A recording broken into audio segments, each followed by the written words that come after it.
Ya, tema kita pada malam hari ini adalah pribadi yang siap dipulihkan oleh Tuhan. Sebelumnya kita membaca firman Tuhan dari Ayub pasal 42 ayatnya yang ke-10. Kita baca bersama-sama dalam hitungan yang ketiga. Ayub pasal 42 ayatnya yang ke-10. 1, 2, 3.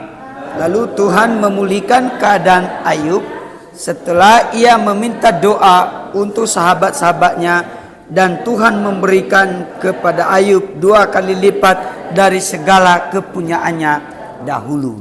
Teman-teman yang dikasihi dalam nama Tuhan Yesus Kristus, tema kita tadi pribadi yang siap dipulihkan oleh Tuhan.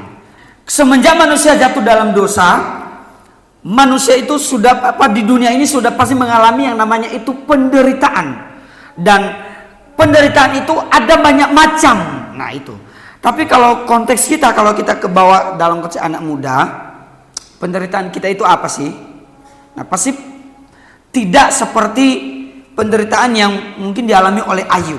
Ada banyak macam yang kita alami dalam hidup ini. Mungkin teman-teman katakan sekarang, oh saya masih belum mengalami hal ini, saya belum mengalami hal itu. Tapi kita mempersiapkan, makanya tadi saya memilih tema pribadi yang siap dipulihkan oleh Tuhan.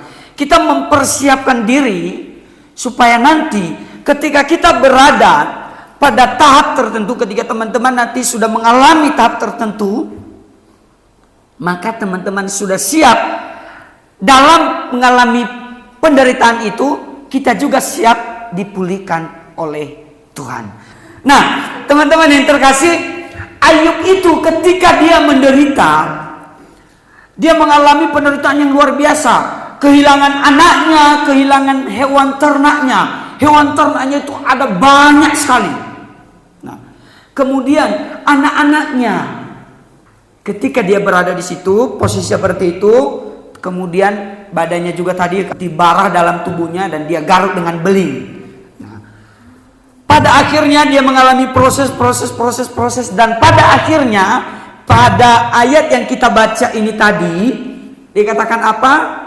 Setelah dia mendoakan sahabat-sahabatnya, Tuhan memulihkan keadaan Ayub. Dia dipulihkan dalam hal apa? Dia dipulihkan, ya rohaninya itu kan dipulihkan. Kemudian secara jasmani dia dipulihkan. Kenapa? 2 kali lipat loh. Segala sesuatu yang dipunyai sebelumnya 2 kali lipat dia dapatkan. Kemudian pasti secara mental psikisnya itu juga dipulihkan oleh Tuhan. Kenapa? Karena memang dia mengalami tekanan yang luar biasa. Nah, teman-teman yang dikasihi oleh Tuhan, pertanyaannya begini.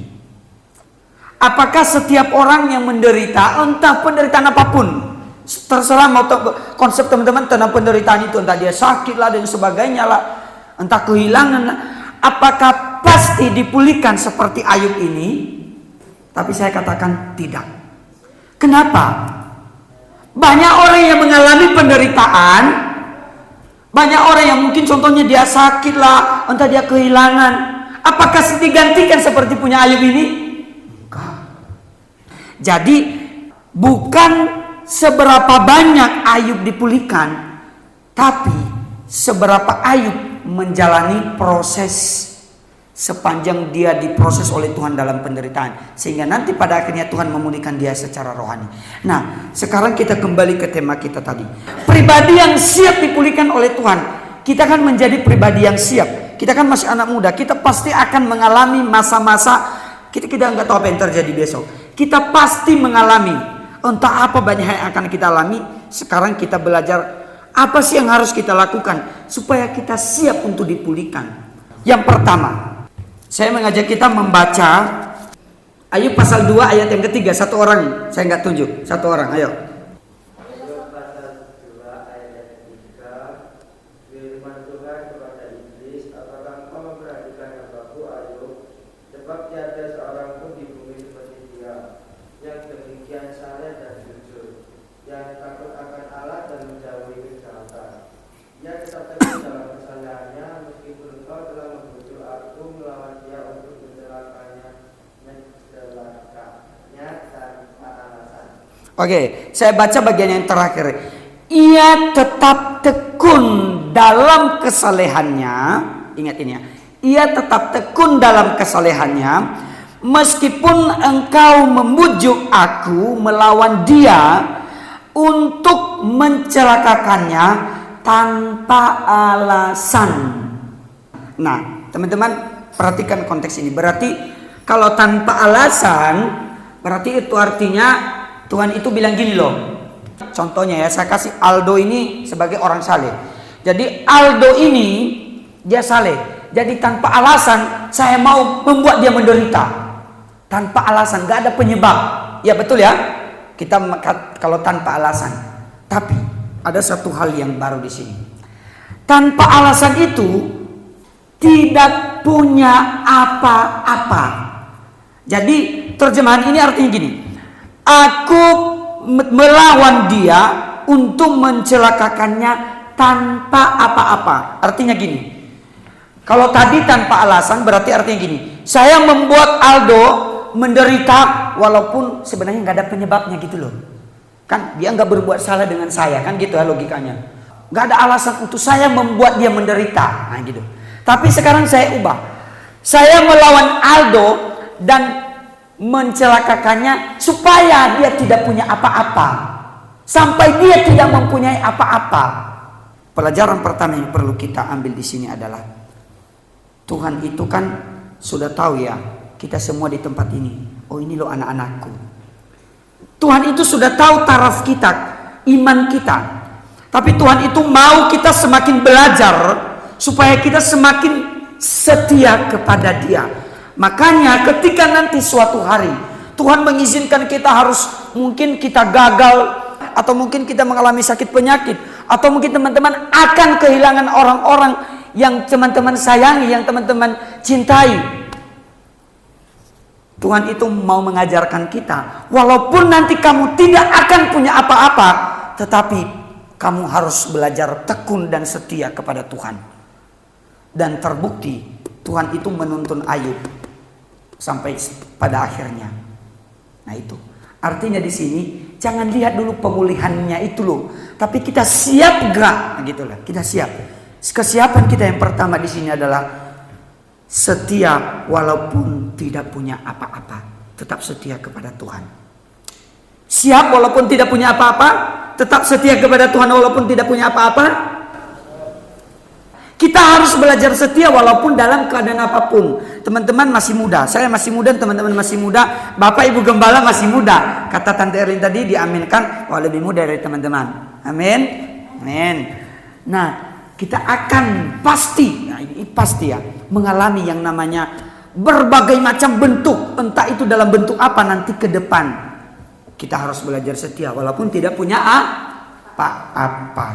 Yang kedua, Ayub pasal 42 ayatnya yang ke-6. Oleh sebab itu aku mencabut perkataanku dan dengan menyesal aku duduk dalam debu dan abu. Teman-teman perhatikan. Dari awal tadi Tuhan bilang kan Ayub ini adalah orang Apakah berarti kalau dia orang saleh, apakah berarti itu menjadi jaminan bahwa dia tidak akan berbuat dosa lagi sepanjang hidupnya? Pasti berbuat dosa. Kita benar bukan karena kita, tapi kita benar karena dibenarkan oleh Tuhan. Karena kita kan orang berdosa, tapi kita dibenarkan oleh Tuhan, maka kita menjadi orang benar. Tapi pertanyaan gini, kita kan sudah ditebus oleh Tuhan, kita sudah dibenar. Apakah itu menjadi jaminan bahwa kita tidak akan berbuat dosa lagi? Pasti berbuat dosa. Itu sangat pasti. Orang yang mau siap menerima pemulihan nantinya, tadi yang pertama, kita tetap setia walaupun nanti dalam keadaan apapun, tetap setia kepada Tuhan. Yang kedua, kita harus tetap mengalami yang namanya pertobatan yang setiap-tiap hari. Jadi teman-teman yang dikasihi Tuhan, ketika kita datang ke tempat ini untuk beribadah, itu artinya apa? Kita terus dituntun, kita terus dibenahi, kita terus dibekali untuk semakin mengenal Kristus. Artinya apa? Hidup kita ini masih belum sempurna. Kita terus dibenahi, kita terus dibekali, kita terus diberikan proses untuk semakin mengenal kehendak Tuhan, untuk semakin mengenal maunya Tuhan dalam hidup kita. Maka pada saat hal yang sama juga, kita sebagai manusia yang memang pasti bisa berbuat dosa, kita harus segera menyadari, oh Tuhan saya berbuat dosa hari ini loh. Tuhan saya menyakiti engkau hari ini. Oh Tuhan saya menyakiti sesama saya hari ini. Ampuni saya. Artinya kita harus mengalami pertobatan setiap saat. Tujuannya apa? Supaya kita tetap menjaga hubungan kita itu dengan Tuhan. Buktinya apa? Tuhan aja lo marah sama Ayub. Di awal dia sudah bilang, ini hamba saya ini adalah orang saleh. Tapi kenyataannya Tuhan lo marah sama Ayub. Akhirnya Ayub menyesal, artinya dia bertobat bahwa memang dia ada salah di hadapan Tuhan. Nah, teman-teman yang dikasihi oleh Tuhan, yang terakhir. Tadi kan dikatakan dalam ayat yang kita baca itu, lalu Tuhan memulihkan keadaan Ayub setelah ia meminta doa untuk sahabat-sahabatnya, dan Tuhan memberikan kepada Ayub 2 kali lipat dari segala kepunyaannya dahulu. Nah, di sini adalah apa yang harus kita lakukan. Ayub berdoa untuk siapa? Untuk sahabat. Kenapa sahabat-sahabatnya? Sahabat-sahabatnya itu kata Ayub begini, hai engkau penghibur sialan, penghibur yang menyusahkan hati. Artinya apa? Teman-teman Ayub ini sudah menyakiti hati Ayub. Sekarang pertanyaannya, kalau teman-teman kalian menyakiti hati kalian, apa yang harus kalian lakukan? Puji Tuhan, berarti sudah siap untuk menjadi pribadi yang dipulihkan. Berdamai. Tadi kan di awal dia sudah berdamai dengan Tuhan. Tuhan, saya mencabut perkataan saya. Dia bertobat dengan Tuhan. Dia mengalami pertobatan. Dia memperbaiki hubungannya dengan Tuhan. Sekarang dia memperbaiki hubungannya dengan Makanya kalau teman-teman punya salah dengan sesama, minta maafnya itu bukan hanya sama Tuhan, ampuni saya sudah menyakiti hatinya dia. Harus juga berdamai dengan dia. Jangan sampai nanti kalian masih baku senggol tapi nggak mau ngomong. Jangan. Demikian juga dengan yang dibuat sakit hati. Oh saya kan sudah memaafkan dia. Nggak peduli dia mau saya ngomong ini atau enggak. Itu kan ingat, harus berdamai dengan sesama. Konsep yang salah tentang pengampunan adalah ketika orang bilang saya mengampuni dia, saya sudah juga meminta ampun kepada Tuhan, tapi tidak mau membangun komunikasi. Kecuali, ini pengecualian, kalau memang kita juga sudah mau berdamai dengan orang itu, tapi orang itu tidak mau diampuni, berarti itu urusannya dengan Tuhan. Itu lain lagi. Kalau memang kita sadar bahwa diri kita mau berdamai dengan Tuhan dan dengan sesama, ya apa salahnya sih kalau kita mulai membangun komunikasi dengan orang yang mungkin menyakiti kita? Justru ketika kita datang kepada dia, bukan berarti kita harus minta maaf, enggak juga.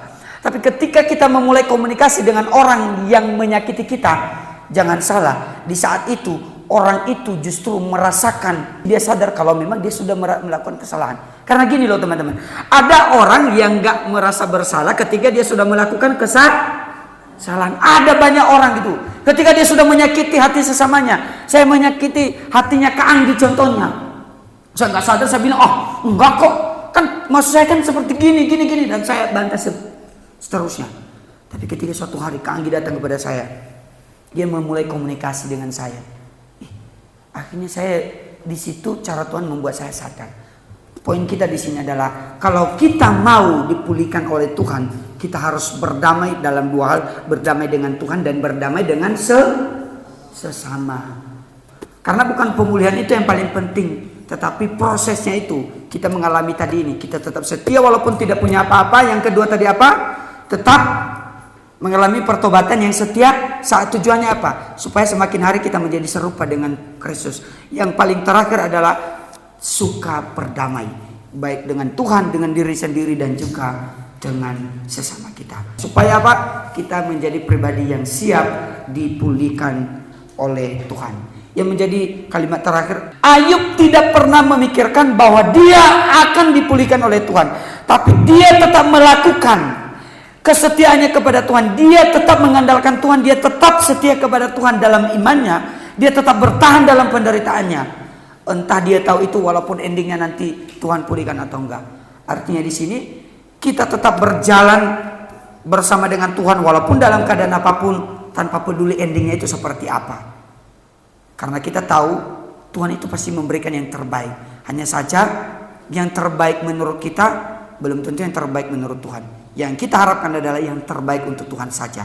Entah itu sakit menurut kita, tapi kalau kita meyakini Tuhan berikan yang terbaik, itu pasti yang terbaik dari Tuhan. Amin. Amin. Siap menerima yang terbaik dari Tuhan? Siap menerima yang terburuk, tapi itu yang terbaik dari Tuhan? Siap. Wah, ini kalimat yang terakhir ini. Jadi teman-teman yang dikasihi Tuhan, semoga kita menjadi anak-anak muda yang siap menghadapi tantangan-tantangan apapun pada masa-masa yang akan kita lewati.